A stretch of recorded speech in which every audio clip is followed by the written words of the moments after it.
शाम प्राची टीवी पर सीरियल देख रही होती है, तभी उसकी सास वहाँ आती है। अरे सीरियल में तो ऐसे मग्न है जैसे आज रात का खाना पड़ोसी आकर बनाएंगे। मुझे पता ही नहीं था आपने अपने बेटे की शादी पड़ोस में भी की हुई है। हैं? मतलब?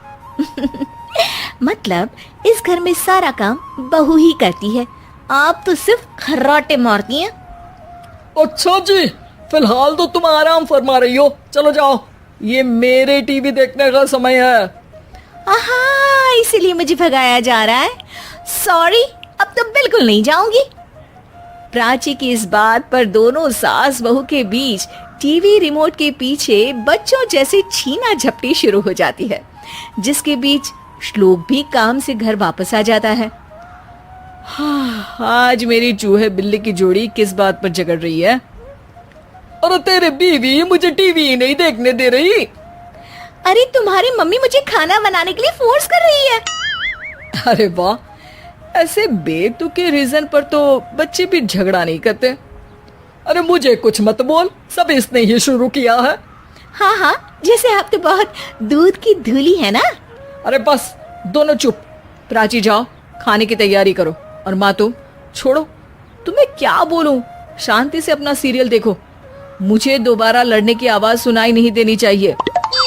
ऐसा बोलकर श्लोक वहां से चला जाता है, जिसके पीछे पीछे प्राची भी कुछ न कुछ बड़बड़ाते हुए रसोई में चली जाती है। हाँ हाँ, सासू जी को तो कुछ बोलेंगे ही नहीं, बस मुझ पर ही हुक्म चलता है, खाना बनाओ, जैसे मैं इनके घर में खाना बनाने के लिए आई हूँ। इसी तरह शाम बीतती है और रात को श्लोक और प्राची की सास खाना खाकर सोने चले जाते हैं, लेकिन प्राची गुस्से में कुछ खाए बिना काम में ही लगी रहती है। इस घर में किसी को घंटा फिक्र नहीं पड़ता, मैं खाऊं या भूखी रहूं। प्राची कुछ देर के लिए रसोई से बाहर जाती है और जैसे ही वापस आती है तो वहां दूध का भरा ग्लास देखकर हैरान रह जाती है। फिक्र पूरी है, बस दिखाना नहीं है। प्राची दूध पीकर सोने चली जाती है और अगली सुबह एक बार फिर सास बहू का कार्टून नेटवर्क स्टार्ट हो जाता है। ये तुमने ही किया है। अरे अजीब जबरदस्ती है, मैं बोल रही हूँ मैंने कुछ नहीं किया। दोनों ने मिलकर पूरे घर को पागल खाना बनाया हुआ है। यहाँ कोई नॉर्मल इंसान तो रह ही नहीं सकता, इसीलिए अब पड़ोसी क्या रिश्तेदार भी घर आने से कतराते हैं। और सुन बेटे, तू भी चंगा, तेरी माँ भी चंगी, तेरी बीवी भी चंगी, रिश्तेदार। हाँ जी, आपको नहीं पता क्या, गंगाधर ही शक्तिमान है, रिश्तेदार ही। हाँ हाँ, बस समझ गया। कभी जानवरों जैसे लड़ेंगी तो कभी जुगलबंदी करेंगी। भाई मैं आप दोनों के बीच में नहीं फंसना चाहता। सास बहू की इस मनमौजी जोड़ी से परेशान होकर श्लोक अपना सिर खुजलाता वहां से चला जाता है। चलो अब मैं भी कीर्तन में जा रही हूँ। इस पर जैसे ही सास कमरे में अपना पर्स लेने जाती है तो वहां नाश्ते की प्लेट रखी देख मुस्कुराने लगती है और नाश्ता करके घर से बाहर निकलते हुए कुछ पैसे टेबल पर रख जाती है, जिसके कुछ देर बाद सिलेंडर वाला घर आता है। ओ मुरी मैया, मैं सिलेंडर के बारे में तो बिल्कुल भूल ही गई थी। घर खर्च के सारे पैसे भी मम्मी के पास है और श्लोक से बोला तो उल्टा 4 बात सुनाएंगे। प्राची ये सोच ही रही होती है कि अचानक उसका चेहरा चमक उठता है और वो घर में आकर इधर उधर देखने लगती है। तभी उसकी नजर टेबल पर रखे पैसों पर पड़ती है, जिन्हें वो सिलेंडर वाले को दे देती है। ये सब श्लोक देख लेता है। अच्छा बेटे, इतना बड़ा घोटाला, सबके सामने मैं तेरी दुश्मन और पीठ पीछे तेरी मेरी यारी। इस पर श्लोक एक प्लान बनाता है और शाम को सब एक साथ बैठे होने पर बोलने लगता है। माँ, तुम दोनों की बहुत लड़ाई होती है, इसलिए मैं सोच रहा हूँ कि प्राची को उसके घर छोड़ाऊं, इससे वो भी खुश रहेगी और तुम भी। अचानक श्लोक की ये बात सुनकर सास बहू शौक से उसकी तरफ देखती हैं। अरे ऐसे कैसे घर छोड़ाओगे, मुझे कहीं नहीं जाना। अरे तुमने बोला नहीं पर मैंने सुन लिया, तुम्हें मम्मी के साथ रहना अच्छा नहीं लगता, मुझे पता है। अरे वो अरे, जब बहू खुद कुछ काम बोले तो वो तुझे सुनता नहीं, और अब जो इसने बोला ही नहीं वो तू समझ गया। जब उसे नहीं जाना तो फिर जबरदस्ती क्यों कर रहा है? अच्छा, फिर आपको मौसी के घर छोड़ाता हूँ, बस अब आप दोनों एक घर में एक छत के नीचे नहीं रह सकती। मैं इस टॉम एंड जेरी की जोड़ी को और नहीं झेल सकता। है? ऐसे कैसे नहीं रह सकते? तुम्हें इतनी दिक्कत है तो तुम्हारा बोरिया बिस्तर पैक कर देती हूँ, लेकिन मम्मी जी कहीं नहीं जाएंगी। बिल्कुल यही सुनना था मुझे। अगर दोनों में इतना ही प्यार है फिर हर वक्त ये लड़ाई का नाटक क्यों करती हो? देखा मैंने कैसे माँ किचन में दूध रखती है और तुम उनके लिए कमरे में नाश्ता रखती हो, और कैसे वो पहले ही तुम्हारी दिक्कत समझकर घर में पैसे रखकर बाहर जाती है। अरे भाई, इतना ड्रामा तो डेली सोप में भी नहीं होता जितना तुम दोनों ने इस घर में फैलाया हुआ है।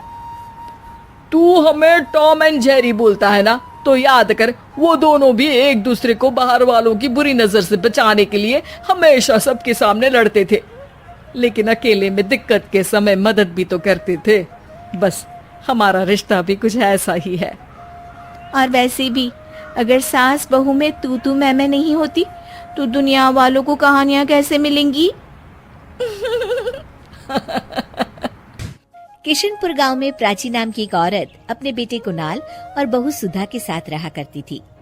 सुधा स्वभाव से बहुत ही कामचोर होती है और आए दिन काम न करने के नए नए बहाने बनाती रहती है, जिसकी वजह से अक्सर घर में कलह भी हो जाया करती है। अरे बहू, तुमने बर्तन क्यों नहीं किए? वो माँ जी, मेरी उंगली कट गई थी सब्जी काटते वक्त, इसलिए नहीं कर पाऊंगी। तो क्या हुआ, बर्तन तो कर ही सकती हो। नहीं ना माँ जी, सर्फ लगने से कटे हुए भाग में दर्द हो जाएगा।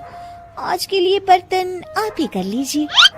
इस तरह से सुधा रोज काम ना करने के नए नए बहाने ढूंढ ही लेती है। सुधा कुणाल के आते ही काम करने का दिखावा करती और उसके जाते ही वापस से नया नाटक करती। माँ, मुझे ऑफिस जाने में देरी हो रही है, अब जल्दी से नाश्ता दे दो। जी, आप माँ जी को क्यों बुला रहे हैं? मैं अभी आपके लिए आलू के पराठे बना देती हूँ। अरे वाह सुधा, जब से तुम आई हो माँ को कितना आराम मिल गया है। तुम सच में बहुत अच्छी बहू हो। प्राची सुधा की इस आदत से बहुत ही परेशान होती है, मगर वो कुछ भी नहीं कर पाती। इधर सुधा काम न करने का रोज एक नया बहाना ढूंढ लेती। अब कोई ऐसा बहाना बनाऊंगी जिससे माँ जी की चिकचिकी खत्म हो जाए और वो मुझे काम के लिए बोलना ही छोड़ दे। सुधा रसोई में जोर जोर से चिल्लाने का नाटक करती है और प्राची भागी भागी उसके पास आती है। क्या हुआ बहू? पता नहीं क्या हुआ माँ जी, अचानक आंखों में कुछ चला गया, दिखाई नहीं दे रहा मुझे। अरे कैसी बातें कर रही हो, आंखों को अच्छे से धोकर मसलो ना। आंखों को बहुत बार धो लिया मैंने, मगर कुछ भी नहीं दिख रहा अभी। और इस तरह उस दिन से सुधा अंधी होने का नाटक करने लगती है और घर का सारा काम प्राची के सर आ जाता है। वो समझ भी नहीं पाती कि आखिर सुधा को हुआ क्या। इधर सुधा की ऐश हो जाती है। वो अब बिस्तर पर बैठे बैठे हुक्म चलाती रहती है। माँ जी, जरा चाय तो पिला दीजिए ना। हाँ बेटा।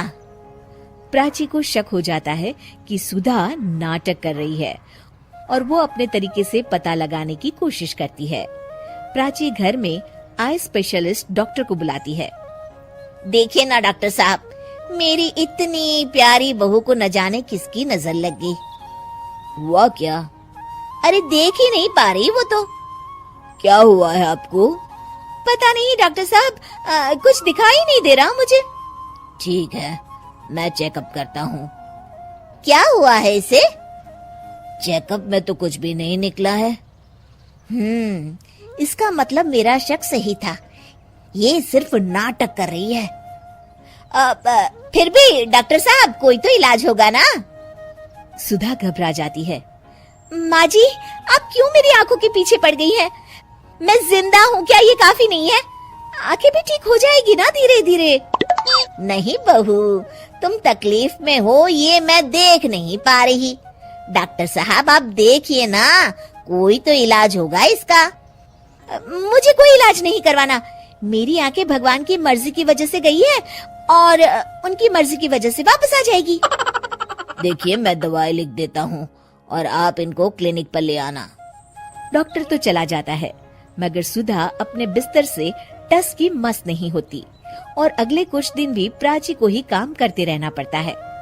पानी सर के ऊपर से गुजर गया है, ये ऐसे नहीं सुधरने वाली। कुछ दिनों बाद प्राची कुछ काम से घर से बाहर गई होती है। हे भगवान, बहुत तेज भूख लगी है, पता नहीं माँ जी कब तक वापस लौटेगी, तब तक अपने लिए कुछ बना ही लेती हूँ। सुधा कुछ बना ही रही होती है कि तभी प्राची अचानक से लौट आती है।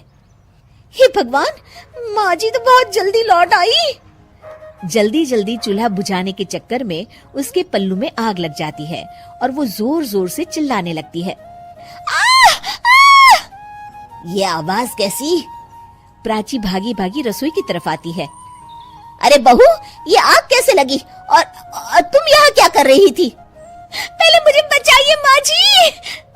प्राची फटाफट उसके ऊपर एक चद्दर डाल देती है और आग बुझाती है। सुधा के अंधे ना होने का सच अब सामने आ जाता है और वो प्राची से आंखें नहीं मिला पाती। ये सब क्या है बहू? मुझे माफ कर दो माँ जी। मुझे तुम पर शक पहले से ही था बहू, मगर काम चोरी इस कदर भी ना करो कि खुद को ही नुकसान हो जाए। ये हमारे घर का ही तो काम है ना बहू। अब और शर्मिंदा मत कीजिए माँ जी, मैंने आपको इतना तंग किया हमेशा, फिर भी आपने मेरी जान बचाई। कोई बात नहीं बहू, सुबह का भूला अगर शाम को घर लौट आए ना तो उसे भूला नहीं कहते। चल अब अपने हाथ की चाय तो पिला दे जरा। जी माँ जी।